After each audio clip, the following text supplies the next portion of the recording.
Saudações, eu sou Lia Robato, membro da Academia de Letras da Bahia. Estamos apresentando o programa Papo das Artes em uma parceria da Academia de Letras da Bahia com a TV Alba, com o objetivo de difundir e divulgar e revelar todas as linguagens expressivas da Bahia. Hoje estamos aqui no Museu de Arte Contemporânea e vamos entrevistar Daniel Rangel, o diretor deste museu. Daniel, como vai? Lia, é um prazer estar aqui com você, realmente, nesse programa Papo com as Artes. Eu vejo os quadros acontecendo e acho que é um momento histórico conversar com você, que para mim é uma referência. É um prazer e agradeço o convite. Espero que a gente tenha uma bela conversa aqui hoje. Daniel é um jovem interessado em cultura desde sempre, conheço ele desde menino e é fascinante a carreira que ele vem desenvolvendo. Eu queria que você contasse onde nasceu, onde cresceu, o ambiente que você viveu para te levar a esses caminhos. Eu acho que minha formação no meio das artes, ela é empírica, né? Desde sempre. Eu nasci aqui em Salvador e cresci dentro do meio artístico. Cresci, na verdade, vendo você, minha mãe dançarina, meu pai músico. Então eu cresci nesse meio desde criança, subindo e descendo a escola de dança da UFBA, entrando no Teatro Castro Alves, passando pelo Circo Troca de Segredos. Então foram locais dentro da AMA, da Academia da Escola de Música de meu pai, da Escola de Música da UFBA. Enfim, então foram locais que forjaram minha infância, fizeram parte do meu dia a dia. Então, o nome de seu pai e o nome Sérgio de sua mãe? Souto e Beth Rangel. Sou filho de duas pessoas que são muito importantes na minha vida, na minha formação e na minha trajetória, né? Então eu acho que a minha trajetória ela começa aí, começa nesse vai e vem desses espaços de cultura daqui da Bahia. Sérgio tinha escola de música e desde cedo introduziu a música na gente, então eu toco flauta desde de criança. Foi por onde foi minha porta de entrada, digamos assim, mas minha mãe, Beth Rangel, também, enfim, me botou para fazer teatro, dança também desde pequeno. Enfim, tem nomes como Hugo Rodas, que eu me lembro de ter feito espetáculo com o Hugo Rodas quando eu era pequeno. Experiências que ficam na mente e que eu acho que fazem parte dessa minha formação, que depois ela vai se complementar, lógico, a partir da universidade. Eu estudei comunicação e lá eu, de certa forma, migrei da música. Eu cheguei lá como também músico, tinha banda, fazia... E lá eu comecei a fazer vídeo. E na faculdade eu comecei a ter contato com vídeo, com professores como Araripe, Pola, enfim, professores da faculdade que logo sentiram a possibilidade de estar perto, e ali a gente começou a trabalhar, primeiro fazendo música para os filmes, depois comecei a fazer filmes, vídeos. E mais ou menos eu entrei na faculdade em 94, em 98, um amigo de meu pai veio para a Bahia, Tunga, amigo de Sérgio, veio para a Bahia e me chamou para trabalhar num projeto com ele. Ele era artista, fazer um projeto no MAN. Ali eu fui, digamos, impregnado pelas artes visuais, assim, porque eu já tinha mexido, naquele momento já tinha trabalhado com teatro, tinha feito produção, por exemplo, trabalhado na equipe de produção do Sonho, de Gabriel Vilela. Não sabia, foi Noviças importante. Rebeldes, com a equipe Companhia Baiana de Patifaria. Então tinha tido uma passagem pelo teatro no Vila Velha. Fui primeiro produtor, por exemplo, do Vila Dança, quando Cristina Castro Não estava diga! começando Não sabia também disso. o Vila Dança. Eu estava na época ainda fazendo produção e me lembro o primeiro espetáculo que montou ainda era Antrifo e ela, o Vila Dança, começando. Então,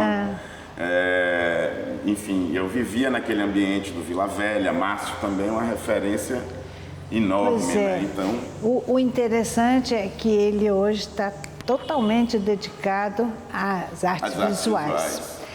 E você depois foi para São Paulo e hoje você tem um pensamento, eu identifico em você que você tem um pensamento muito paulista. E eu te pergunto, qual é a cultura, qual é a identidade cultural mais preponderante em você? Eu sei que a gente tem diversas, mas as vanguardas. Eu acho que essa formação e depois a continuação dela, que aí entra a academia, lógico, né? Enfim, eu faço comunicação aqui na Católica, mas depois eu fiz mestrado na USP, onde eu estou fazendo doutorado. E esse contato com as vanguardas desde cedo, que através de Beth e de Sérgio, de meus pais, que tiveram contato com essas vanguardas, desde a escola de dança, desde as referências da escola de música. Eu me lembro de ver Smetak na escola de música, ali embaixo, enterrado. Enfim, então, essas referências todas na minha cabeça me colocam dentro desse local das vanguardas. Então, hoje em dia, eu acho que as pessoas perguntam muito o lugar de fala, assim. Eu acho que o meu lugar de fala está muito nesse local das vanguardas, assim, de ser uma continuação das vanguardas, de tentar, de certa forma, estar experimentando, ser um experimentador dentro do que a gente está, de transformar experiências numa possível história futura. E agora eu vou te perguntar, para você, qual é o seu lazer, seus momentos de folga e de prazer, o que você gosta de fazer? Bom, estar com meus filhos. Eu acho que assim é a coisa que hoje em dia mais me dá prazer fora do trabalho. Enfim, passar momentos com eles. Pessoalmente, assim, eu gosto muito de ir à praia. É uma coisa que me dá bastante prazer. Enfim, de caminhar pela praia, de pensar. Gosto também de praticar exercício, sou uma pessoa ativa, então jogo tênis, corro, gosto de fazer exercício físico. Mas também adoro cultura, então também sou um consumidor ávido de cultura, independente de estar trabalhando ou não. Gosto de exposições, enfim, vou a shows, gosto de ir ao cinema, gosto de ler. Então é um pouco isso que eu faço. Às vezes, nesse momento agora, como eu estou praticamente finalizando o doutorado, eu estou muito sem esse tempo livre que você está falando. Meu tempo livre hoje é fazer doutorado. Então, nesse momento, quando eu não estou trabalhando, eu estou estudando. E um pouco esse é o momento atual, né? Mas, tá. Então, eu gostaria de saber qual é o objeto do seu doutorado. Essa pergunta, faltando 6 meses para entregar, é boa. Crucial. É fundamental, né? Então, primeiro, meu doutorado ele é sobre curadoria, a prática curatorial. E na ECA você tem 2 linhas na Escola de Comunicação da USP. Sim, ele estuda lá em ele está fazendo doutorado lá, em São Paulo. Na ECA. Então, lá você tem 2 linhas dentro de artes visuais, uma que é história e outra que é em poéticas. E a grande maioria dos curadores fazem suas pesquisas na linha de história. Eu resolvi fazer minha linha de pesquisa numa linha de poética. O meu orientador, Martin Grossman, que é professor de lá da USP, ele é um curador também que é orientador de poéticas. Então, de certa forma, ele coloca o curador como um construtor de poéticas visuais, que é uma visão complementar, eu diria, ao curador como construtor de uma história, porque a curadoria como construção de história é algo talvez mais conhecido. As pessoas entendem isso de uma forma mais direta. Então, através de curadorias, a gente está construindo uma história. Então, os curadores poderiam ser uma espécie dos novos historiadores, que estão, através das suas exposições, construindo uma nova história da arte. Porque tem muita gente que fala que a história vista através da arte vai mais fundo, porque ultrapassa os dados registrados, né? Sim. Então, esse é um viés. O outro viés é essa curadoria construtora de poéticas, que não é, digo claro, não é ser artista. O artista tem como seu trabalho, seu labor, produzir uma obra de arte. Então ele vai ao final de sua criação, de sua elaboração, ele vai produzir uma obra de arte, seja ela qual for, enfim, dependente da coisa. O curador, apesar de construir uma poética, a função dele não é construir uma obra de arte, mas construir uma exposição ou uma publicação, muitas vezes uma soma, uma releitura ou uma pós-leitura, uma outra leitura de uma soma de obras de arte. Então é uma outra construção, mas que há uma poética final, que é a exposição em si. Então a exposição, e para mim a primeira curadora que fez isso no país foi Lina Bobardi.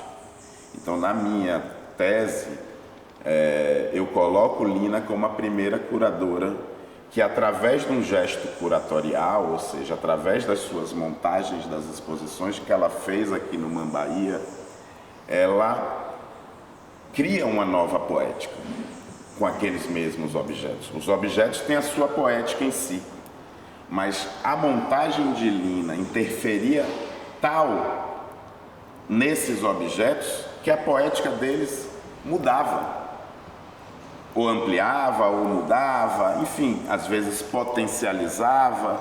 Então, dependendo de como Lina montava aquilo, distribuía no espaço, relacionava com outros trabalhos, colocava um do lado do outro. A comparação leva a um terceiro. Uma terceira interpretação. Então, a forma como Lina fez isso desde 60, na verdade, 59 é quando abre o Mambaía, mas 60 é quando ela inaugura a primeira exposição,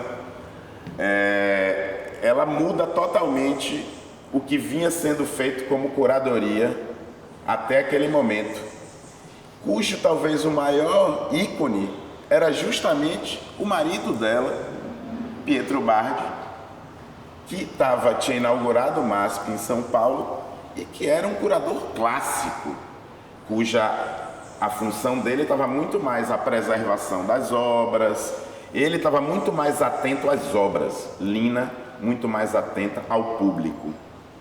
Então, esse é o deslocamento na minha defesa que existe entre o curador moderno e o curador contemporâneo. Então, esse curador construtor de poéticas, que seria o curador contemporâneo, ele, ao pensar uma exposição, ele está pensando no público. O curador moderno pensava nas obras. Então ele fazia uma exposição pensando nas obras que ele tinha. O curador contemporâneo, na minha opinião, o curador a partir de Lina, não todos.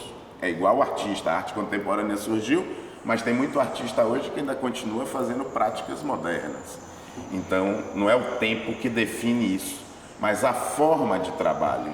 Então eu acho que quando Lina ela começa a olhar para o público que ela está trabalhando, então quando ela vem montar o Museu de Arte Moderna da Bahia, que ela vem para a Bahia, que ela sabe que ela está na Bahia e que ela entende que aquele público tem um entendimento de arte diferente do de São Paulo e do da Itália, da onde ela veio, que para isso ela precisa criar estratégias nas exposições para que essa informação chegue nesse público, sejam estratégias afetivas de trazer artistas que são próprios desse local, sejam estratégias educativas de aproximar questões que eles não sabem sobre a arte para poder que a exposição chegue nas pessoas, né?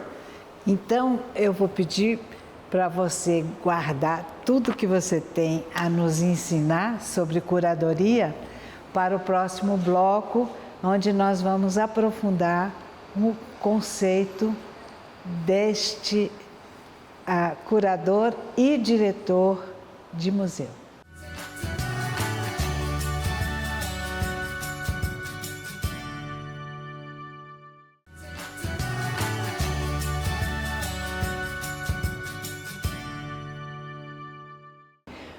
voltamos ao segundo bloco do programa Papo das Artes, hoje tendo como convidado Daniel Rangel, diretor do MAC, Museu de Arte Contemporânea.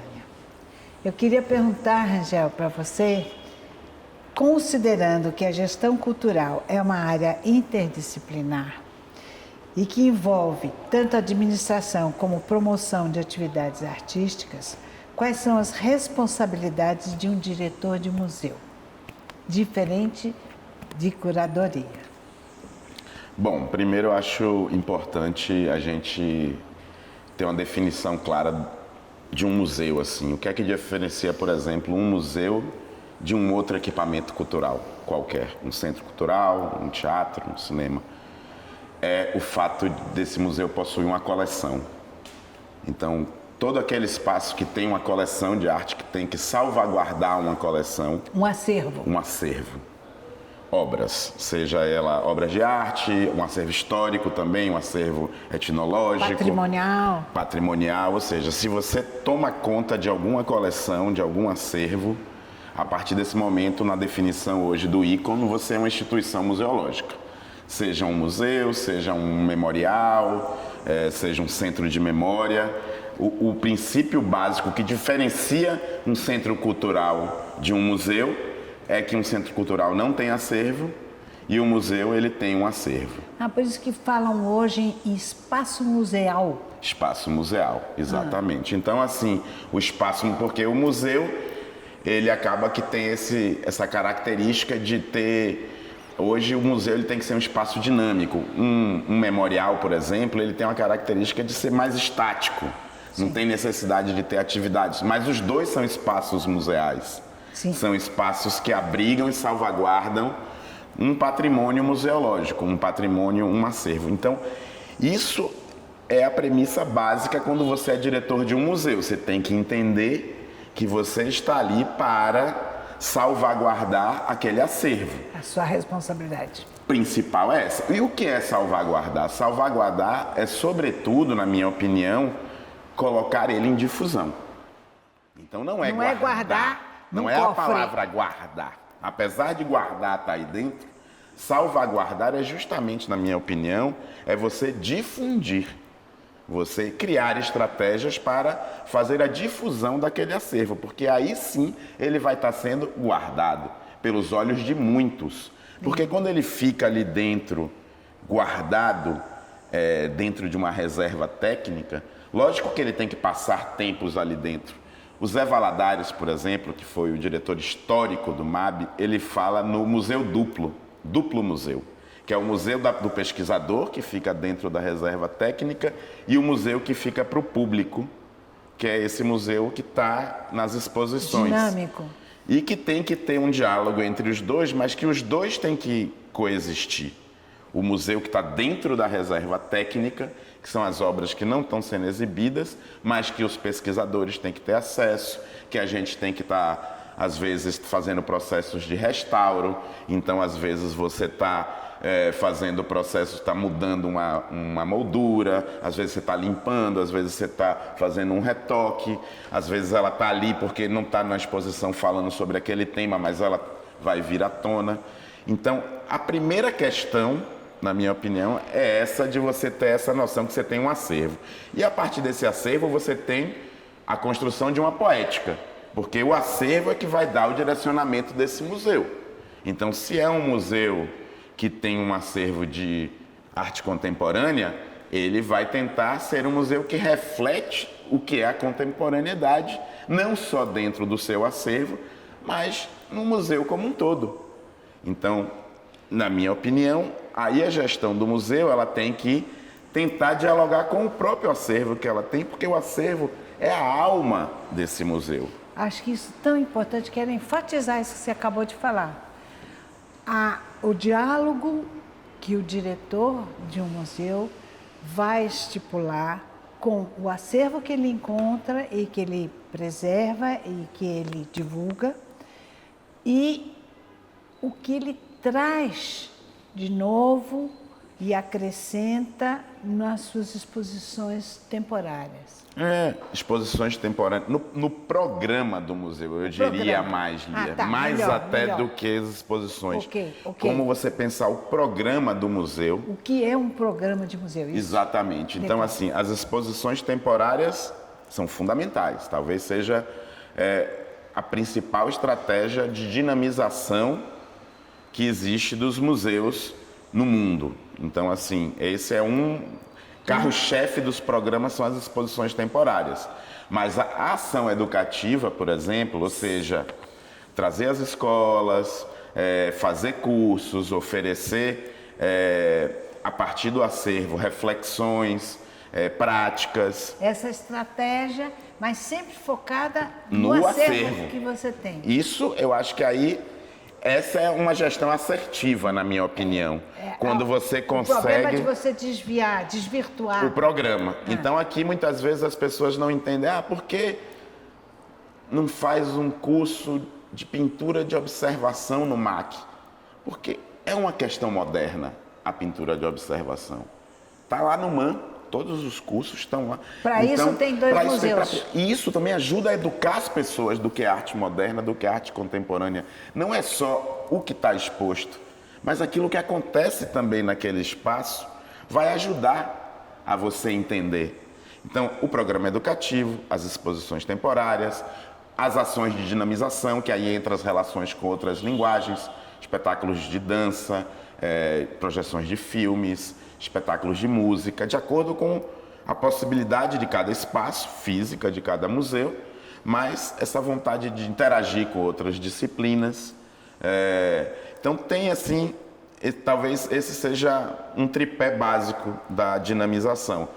As exposições, que elas têm as temporárias, e as permanentes, que hoje em dia não são mais permanentes, são de longa duração, as do acervo, elas também ficam girando.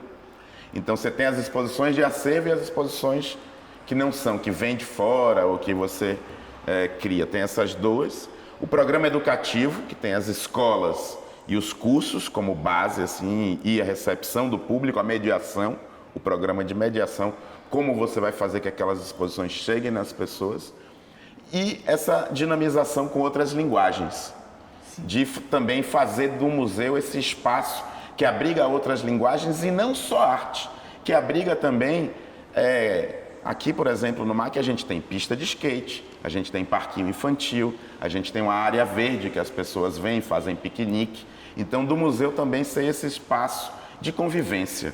Eu acho que isso também, e aí mais uma vez eu volto ali na Bobardi como a grande referência dessa gestão museológica, que depois ela experimentou isso, transformou, por exemplo, o Sesc Pompeia nesse espaço de convívio. Ou como ela fez também depois no MASP, ali embaixo, na área embaixo do MASP, que era um espaço para encontros. Então, eu acho que a gente tem realmente transformar o museu nesse espaço, mas sempre com esse olho no acervo que você está trabalhando, para que esse museu não saia da rota dele. Ele foi criado com aquele intuito. Então, o Museu de Arte Moderna tem a sua questão, o Museu da Misericórdia tem a sua questão. Então, cada um vem trazendo e tenta criar um programa que esteja relacionado com o seu acervo. E eu queria que você me explicasse por que a vanguarda, que hoje não sei se hoje existe mais vanguarda, teve o seu momento. Eu, pelo menos, vivi um momento de vanguarda na Bahia, muito próprio, nosso. Por que ela é tão fascinada pela cultura popular, pelas manifestações tradicionais, sendo vanguarda com olhar para o futuro, porque ela olha para a tradição, para as culturas ancestrais? Essa é uma pergunta que eu quase podia te fazer também, né? Porque eu acho que a gente tem esse olhar. Acho que a gente foi forjado por esse olhar. Eu acho que, primeiro, eu acho que o Brasil temos um privilégio, porque a gente tem uma historicidade, uma linha histórica das artes que tem esse olhar. Então, eu acho que primeiro, assim, eu chegar nisso não é o acaso. Eu estou nisso porque eu estou dentro de um processo histórico que a gente citou Lina, mas depois você tem a Elliott Sica, depois você tem a Tropicália. E vem da arte moderna e vem de da 22. arte moderna de 22. Então, assim, a gente tem, primeiro, eu acho que isso, eu olhar para a cultura popular como o que é contemporâneo, o que é vanguarda hoje, a gente está de olho no que está sendo produzido ali dentro dos locais onde existe, digamos, menos academicismo possível. Eu acho que isso é uma tradição brasileira. A gente tem um histórico dessa relação, desses dois pés, nesses dois mundos. De estar na academia, mas também estar no samba. Então, de você estar nesses dois lugares. Então, acho que isso eu faço parte disso. O Elliott Sica é um exemplo muito forte. Muito forte. Depois do Hélio, sei lá, você tem Caetano, você tem Gil, você tem todos esses, Tropicália, na verdade. toda. Glauber, e aí mais pra frente, enfim, aí você tem Carlinhos Brau, enfim, então eu falo que tem os concretos, os neoconcretos, os tropicalistas, os tribalistas, enfim, então a gente vai indo meio numa espécie de linearidade histórica dessas vanguardas populares, assim, que vão se surgindo e que tem essa linha. Então, eu acho que isso... Por causa da riqueza do Brasil, eu acho. Porque o Brasil é muito rico, por causa da formação do seu povo. Porque a gente tem um povo cuja formação dele, seja identitária, social, racial, seja lá o que for, a formação dele étnica, é muito rica. Então, ela é de uma unicidade. Eu, enfim, tive a oportunidade de viajar bastante, conheço países nos 5 continentes. E vejo a riqueza que existe aqui dentro, aqui na Bahia, aqui dentro do nosso povo, aqui no subúrbio ferroviário. A riqueza disso em termos universais. O quanto isso é rico para o globo. O quanto que o que tem aqui tem a ensinar para o mundo o que acontece aqui. Não é à toa que entre os meus convidados, que graças a Deus aceitaram dar entrevista para esse programa, Papo das Artes, a maioria deles já viajou e tem prêmios no mundo inteiro. Não é à toa que aceitam tão bem o nosso trabalho, porque ele tem alguma coisa a dizer, a marcar a nossa identidade, que é diversa, mas, como você disse, tem unicidade. Explica isso. Eu acho que a questão da unicidade que eu digo seria mais o nosso referencial de brasileiros, né? Eu acho que nós somos brasileiros e isso torna a gente, como eu disse, a gente tem essa historicidade toda por detrás, se você vai para o campo da cultura, que é uma historicidade única. Eu estava outro dia no Chile, numa palestra, e falando um pouco sobre esse museu do povo, esse museu das pessoas e tudo isso. E justamente foi o chileno que me disse, nossa, vocês têm um histórico disso, né? Pra gente é tão difícil entender isso, porque aqui é tão uma coisa ou outra, estava tão separada a cultura popular de um lado, supervalorizada, mas naquele lugar, e a cultura acadêmica na elite num outro lugar, e vocês já têm uma historicidade disso. Então eu acho que isso coloca o povo brasileiro num local único, de pesquisa, de trabalho e de riqueza, e que a gente tem muito a dizer para o mundo mesmo com relação a isso. Eu acho que o brasileiro hoje vide o presidente que a gente tem, que eu acho que é o presidente hoje que é o grande líder global da democracia. Então hoje a gente tem assim... E que vem do povão. E que vem do povo, e que é fruto disso. Então, assim, o presidente Lula hoje, para mim, representa justamente o que é essa unicidade que eu estava falando. Que é uma unicidade diversa, plural, como é Lula, enfim, que representa tudo que ele representa, política, na essência da palavra, a capacidade de trocar, incluir as elites do agro. E todo mundo que ele representa desde sempre. Então, assim, essa possibilidade, mas de ter os valores que a gente sempre teve como brasileiro, humanistas, que eu acho que é isso também. Aí vem a questão que você me perguntou, qual a sua formação? Quase na primeira pergunta. Antes de tudo, eu me considero um humanista. Bonito. eu me considero uma pessoa que enxergo primeiro as pessoas, assim. Então, assim, a prática curatorial, como eu falei, de Lina, poética, não sei o quê, é uma prática humanista. Olhar para o museu e pensar nesse museu que tem que ter uma programação para as pessoas é uma prática de um museu humanista. Então, tudo isso é você ter isso dentro dos seus valores básicos, assim, de que é para o outro. O bonito do Daniel Rangel é que ele, como diretor, tanto como diretor, um gestor cultural, como curador e a sua poética, ele está comprometido com o social, com o público.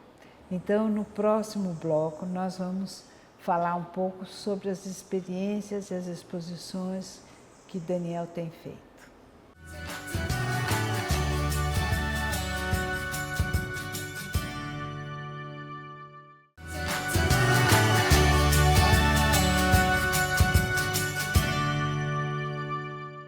Voltando ao terceiro bloco do programa Papo das Artes, hoje tendo como convidado Daniel Rangel, diretor do MAC, Museu de Arte Contemporânea de Salvador, Bahia. Daniel, queria que você contasse para a gente como você estrutura determinado trabalho de montagem. Descreva todo o processo.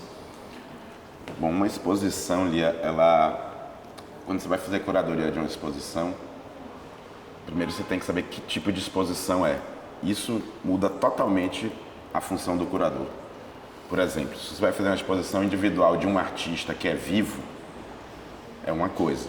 Porque aí o artista está ali, ele vai tomar as decisões principais daquela exposição, então você serve como uma espécie de interlocutor, às vezes entre ele e a produção, às vezes o interlocutor entre ele e a instituição, um representante desse artista, que o artista confia para tomar decisões importantes. Então, esse é um tipo de exposição. Isso depende muito do tipo de exposição. Então, a função do curador tem uma variação muito grande. Se essa exposição, por exemplo, é uma exposição individual de um artista vivo, o curador ele tem que ficar dialogando com aquele artista o tempo inteiro para tomar as decisões sobre aquela exposição. Desculpe, eu não expliquei para o público que nós estamos falando de uma exposição de artes visuais. Isso, tem isso. Então, primeiro a exposição de artes visuais. Então, aí você tem que trocar ideia com o artista.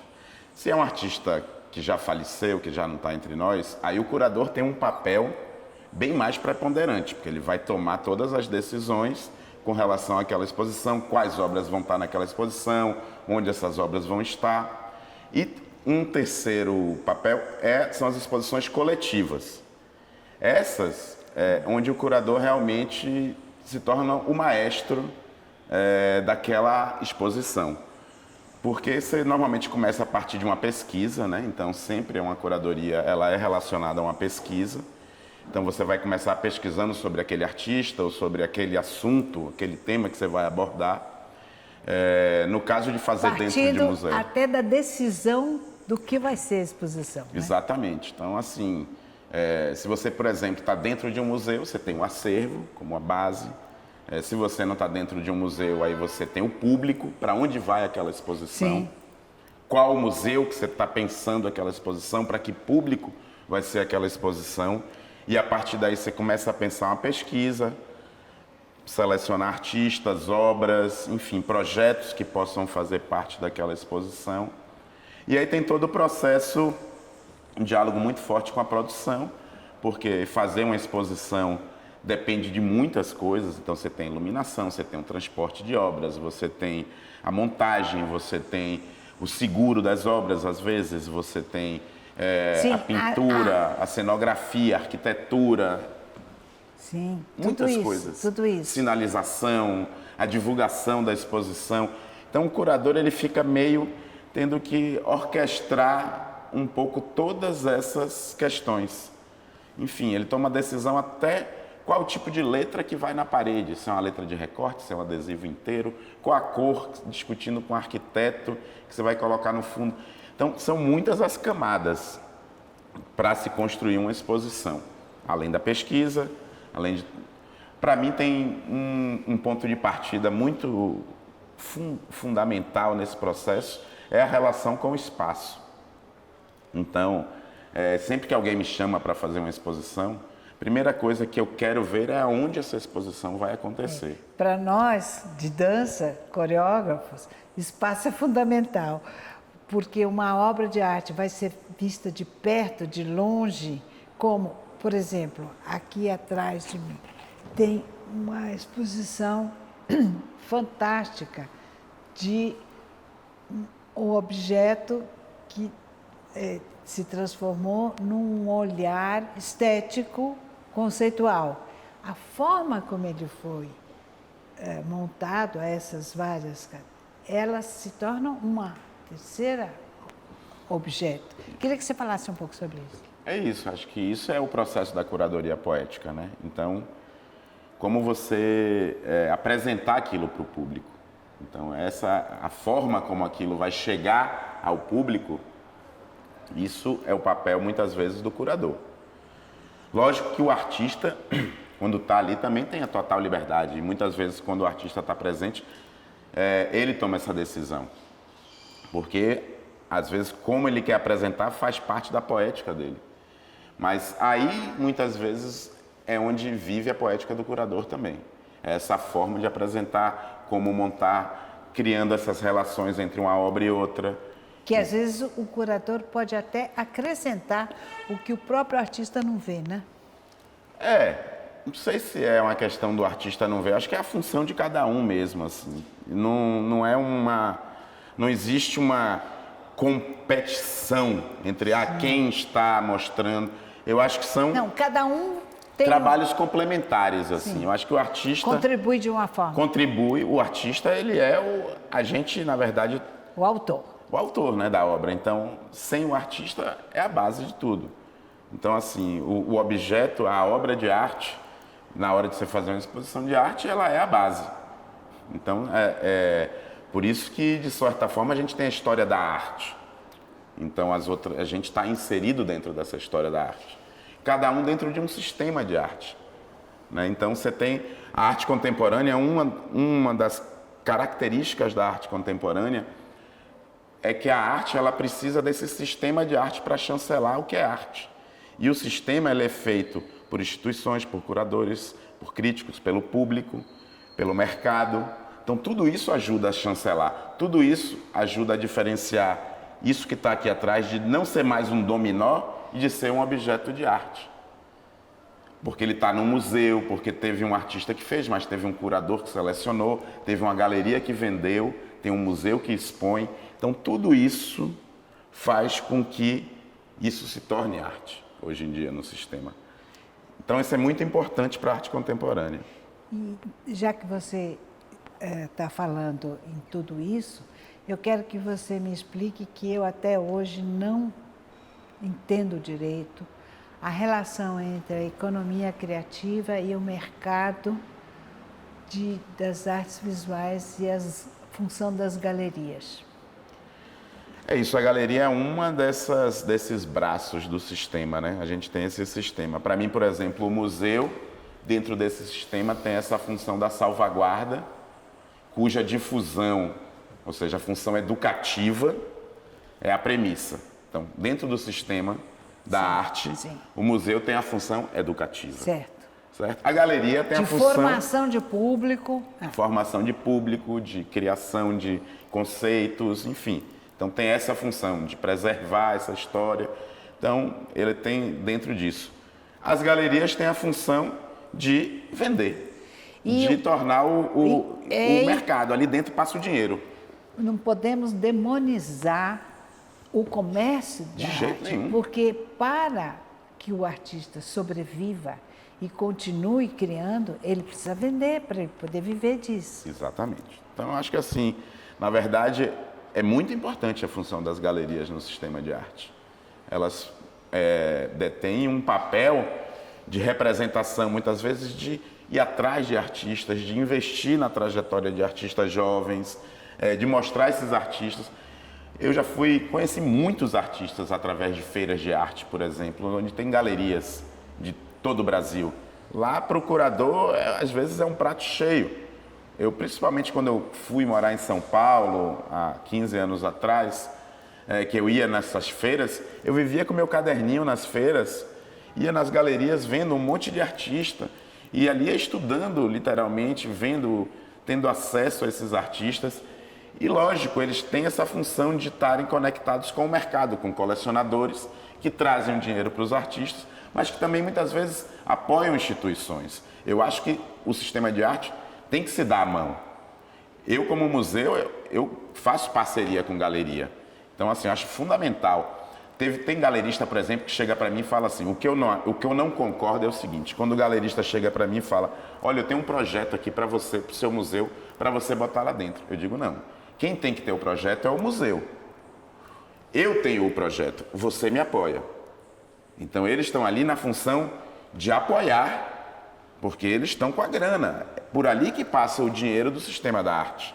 Então, eu acho que é função deles também ajudar as instituições por onde não passa dinheiro, que são os museus. Nós não temos, o mercado de arte não passa por dentro do museu, mas a gente faz parte desse sistema no qual o mercado está incluso. Isso é importante. Eu, então, gostaria que você nos contasse sobre as suas experiências, porque você tem feito exposições com os maiores artistas brasileiros. E o que eu tenho visto de suas exposições são encantadoras, são maravilhosas, importantes na história da nossa arte. Enfim, O que você tem feito de mais importante? Não dá para falar tudo, né? Não, vou começar então assim do hoje, né? Hoje, atualmente, eu estou com a exposição em cartaz no Instituto Ricardo Brenan, em Recife, do Vic Muniz, que é a maior retrospectiva que o Vic já fez, que é um artista que eu conheço há 25 anos. Conheci lá no comecinho de minha trajetória, começo do ano 2000, e que, enfim, me chamou para fazer essa grande exposição retrospectiva dele, e que está sendo um grande prazer. Fiz agora também uma exposição há pouco tempo, que fechou no Sesc Pompeia, do Carlito Carvalhosa, que foi a primeira grande exposição dele após o falecimento dele, que, enfim, ganhou um prêmio da Folha de São Paulo, das melhores exposições de 2024. E venho fazendo exposições, na verdade, desde o começo dos anos 2000. Então já se vão lá quase 20 anos fazendo exposições como curador. Tem exposições que eu tenho um carinho muito especial, como a exposição que eu fiz de Augusto de Campos, no Sesc Pompeia. É uma exposição que, para mim, foi a minha primeira grande exposição que eu fiz. Realmente entra dentro dessa historicidade que você fala da história da arte brasileira. Eu acho que Rever, de Augusto de Campos, está dentro disso. Acabou se tornando o meu mestrado até dentro da USP. Depois fiz uma exposição também nos 100 anos do Ready-Made de Duchamp, lá em São Paulo também, que foi uma exposição histórica, que acabou também ganhando alguns prêmios em 2017, chamada Ready-Made em Brasil, que fazia uma linha do tempo da arte brasileira a partir dessa tradição duchampiana, né, do uso dos objetos. E hoje aqui é um reflexo disso. Essa exposição, por acaso, também é sobre esse tema. E, enfim, então acho que a gente vem fazendo exposições, aí depois tem as exposições em museus, que também são muito importantes, como as exposições que a gente fez junto com Paula, lá no MAN, o Museu de Dona Lina, que, aliás, a gente também teve juntos, você fez parte dessa exposição. Obrigada, você me convidou, eu adorei participar. Exatamente, então o Museu de Dona Lina, Encruzilhadas, Utopias e Distopias, as exposições daqui do MAC, que vem acontecendo. Então, assim, eu acho que o fato de estar construindo essa trajetória foi muito importante para mim realmente ter saído da Bahia, isso que você falou. Eu estava aqui em Salvador, comecei realmente a construir minha trajetória aqui, mas em 2011 eu resolvi ir para São Paulo. E ali foi muito importante para mim assim, ter esse contato com, digamos, o que era produzido nacionalmente. Hoje em dia eu digo que eu voltei para a Bahia 12 anos depois, estou aqui em Salvador desde 2022, eu voltei em 2023, mas não perdi o pé lá. Então acho que assim, foi importante, muito importante que eu construí lá. Hoje eu consigo morar aqui, mas continuo trabalhando em qualquer lugar, em todos os lugares. E acho que no futuro, talvez o que a gente sente que hoje a Bahia está vivendo é que talvez os curadores não precisem mais sair daqui.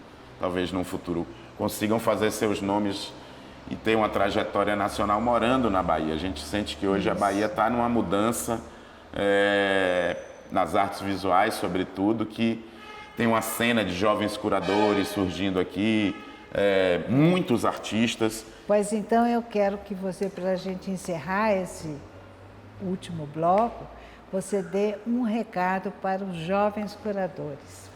Então, eu acho que fazer curadoria, primeiro você tem que ter uma paixão, assim, você tem que ser apaixonado por fazer exposições, porque é algo que a dedicação tem que ser muito grande. E outra coisa, preste atenção nas pessoas que você está fazendo exposição.